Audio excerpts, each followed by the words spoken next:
Karachi development authority के लिए भी Najam Ahmad Shah additional chief secretary local government ने एक ऑर्डर जारी किया और इस ऑर्डर के लिए बाकायदा दस्तखत किए हैं हमीदुल्लाह सहर, जो कि सेक्शन ऑफिसर 1 है। और उन्होंने अपने इस लेटर में लिखा है कि मिनिस्टर ऑफ लोकल गवर्नमेंट की बाकायदा इजाज़त या अप्रूवल के साथ अब्दुल क़य्यूम बिलोच, जो कि deputy director grade 18 Sindh master plan authority से ताल्लुक़ था, वहाँ काम कर रहे थे, उनको फौरी तौर पर ट्रांसफ़र करके तैनात कर दिया गया है director department of planning and urban design में। जी हाँ, कराची डेवलपमेंट अथॉरिटी में ही रखकर इनको प्लान अथॉरिटी यानी planning and urban designing department में तैनात कर दिया गया है डायरेक्टर की हैसियत से।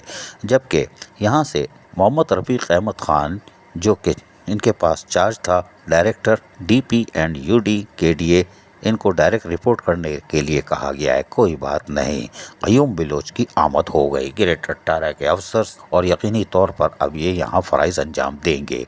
अजीज़ आरिफ, KBS बल्दियाती न्यूज़ कराची। ऐसी ही खूबसूरत वीडियोस फ्यूचर में हासिल करने के लिए रेड बटन पर क्लिक करके और बेल आइकॉन को प्रेस करके हम सबके सब्सक्राइबर बनना मत भूलिए।